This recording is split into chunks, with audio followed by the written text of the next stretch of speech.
Welcome back everyone for another episode of my Borussia M'Gladbach career on FIFA 15, and we are kicking things off with such a big fixture. It's only our second game into the brand new Bundesliga season, and here we were up against the team we fought in last season's Champions League final, Borussia Dortmund. We were up against the yellow wall. Could we exact revenge? Could we put things right after that Champions League final? You guys are just going to have to stay tuned to find out. Dortmund, they went with Immobile up front on his own. Mkhitaryan starting in that number 10 role. Bender starting. There was no sign of Mats Hummels. Royce and Kagawa started on the bench.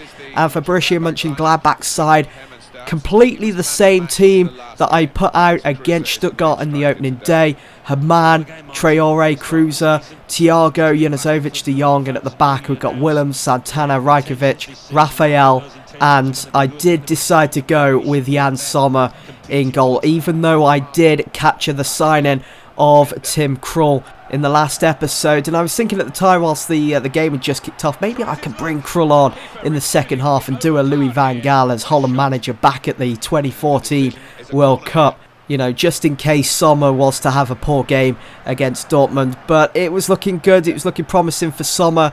As just 7 minutes into the game, Dortmund were already testing him with a shot from Mkhitaryan. It was an easy save, he was forced to put it over for a corner, but he was looking sharp, he was looking okay, and I didn't really have to worry about switching him out for Tim Krul. Until the 26th minute, that is, when Dortmund opened up the scoring. It was a beautifully delivered ball from the left-hand side by Grogkutz. I'm not sure how you pronounce his name, Grogkutz, but he whipped it in and found Leitner, and he made it 1-0. So, of course, the Dortmund crowd were very happy with that. Minutes later, we almost got an equaliser. De Jong with a good ball into the box. It was Weidenfeller, though, that eclipsed Traore on getting on the end of that ball. Kruse proved that he is an aerial threat again. He was just nudged off the ball and was unable to connect with it and head it into the back of the net. But we did eventually get that equaliser. 10 minutes after that first goal, it came from Ibrahima Traore. Haman did well to recognise the run of his counterpart Traore so he could feed the ball through the Dortmund defence. Nicely weighted as well, and Traore did well to put that one away, just clipping the inside of the post. Thankfully it was the right side of the post to get that equaliser. It was game on after that, heading into the break. Both teams looking to try and get back in the lead again. Could we find a second goal before half-time to completely change the landscape of this game? Yes, we could, and it was Max Kruse opening up his account of scoring goals for this third season with Borussia Mönchengladbach on FIFA 15. And what a finish it was. So simple but yet so effective. Raphael with a low and hard cross into the box. Found Kruse, who managed to just get in front of that defender that was tracking him. Weidenfeller came out to meet him, and it was just a simple chip. It wasn't even a high in the air chip trying to lob the keeper. None of that. He just, in a way, worked the ball around Weidenfeller, and he was lucky that it did actually creep across the line on the right side of the post. So going into the second half, we were in the lead, in a good position against Dortmund, the team that beat us to the Champions League trophy last season.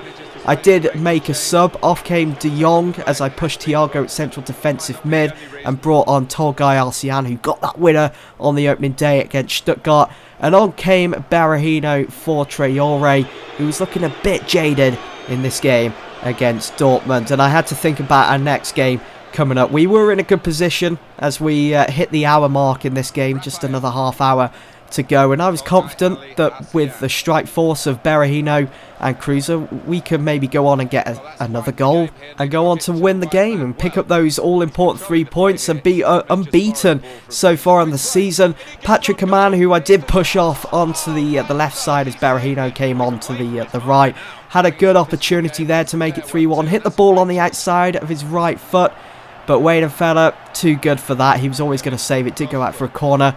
and it was Dortmund kept pressing again. It was Bender. You can see that there were quite a few white shirts in the area, and it was good that we managed to force Immobile out wide here, as he is such a threat in the penalty area. A bit of a poacher sort style of football from him. But we hit them on the break big time because they were all out attack. They only had one defender back. And when Max Kruse is running at you, you're not going to win. Max Kruse weaving in and out. And he did beat Weidenfeller for the second time in this game. He was on for his hat-trick. We were in the lead by 2 goals. 3-1 it stood with just 10 minutes to go of the game.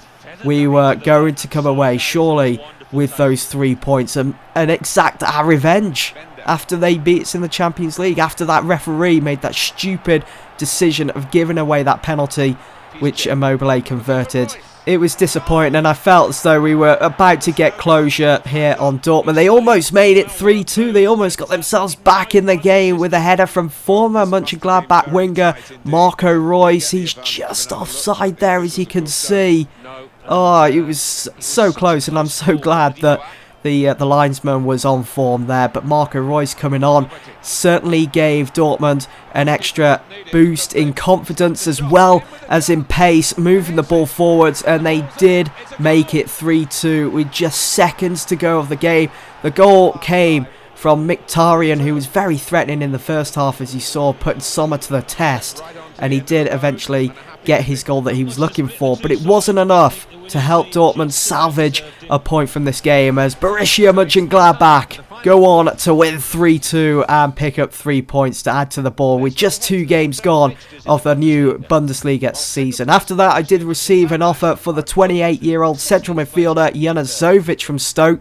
They were offering 7 million, and of course I was going to reject that. I did receive an improved offer from Monaco of 10.5. Again, going to reject it, even though I could have counter offered for maybe 22.5 million. Not going to happen. I want to keep Janazovic at Mönchengladbach. I did receive an offer from Hertha Berlin for Nordveit. They were offering 3.5 million. And Nordveit is just not cutting it at the moment. I did counter offer to 7.5 million.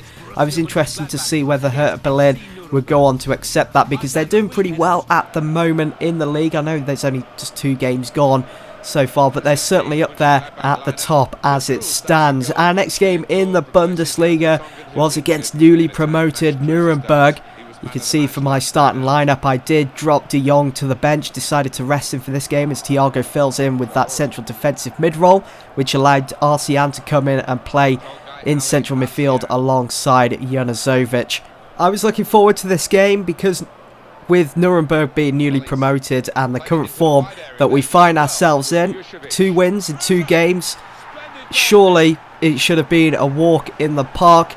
And after that 12th minute, it was certainly looking likely as Max Kruse found the back of the net for the first time in this game. He's looking good now after he got that first goal of the season against Dortmund. It's going to give him the confidence now to push on for the rest of the season in front of goal for Mönchengladbach. And just minutes after that first goal, we were flying because it was Santana that found the back of the net for the second time for Mönchengladbach. Pinpoint accuracy from that corner from Patrick Amann. Now, just before the ref blew his whistle for half-time, Nuremberg were going for broke. They were looking to get back in this game and then build upon that in the second half if they could find the back of the net. This was probably as close as they got to goal in the first half, and you could see that Korb absolutely bullied Koch off the ball. We did concede a corner and an opportunity for Nuremberg to maybe find the back of the net. They did whip it in, but it would be Tim Krul who came out and dived for the ball. A fantastic save, holding on to that clean sheet of his on his first competitive debut for Mönchengladbach. In the second half, at the hour mark, it would go 3-0. Look at how quick we managed to move the ball around the penalty area, absolutely stifling the newly promoted team. The goal would come from none other than Tolgai Arsian, who is just in fine form at the moment. As you know, he scored that goal, that winning goal on the opening day of the Bundesliga against Stuttgart, and he's scoring the 3rd goal in this game against Nuremberg. We did make it 4. The 4th goal coming again from Arsian. He was on for his hat-trick, and there was plenty of time for him to get that. Of course, he went over to his teammate Cruiser to thank him for setting him up there. He did well, Cruiser, to beat his man to go round him. It was just a simple tap-in from there. It was an absolute dominant display from Mönchengladbach. Sylvester here fed the ball through to his teammate, and for a second I did think the ball had found the back of the net. I thought it was sailing up into the top right hand corner as Krul had been beaten, but it did go out for a goal kick. They did come close again just seconds before that final whistle, but the ball again went wide. They weren't very fortunate in front of goal, Nuremberg, as they went on to lose 4-0 against title challengers Borussia Mönchengladbach. Anyway guys, that's going to be it from me. Hope you've all enjoyed, and I hope to see you all in the next one. Thanks for watching.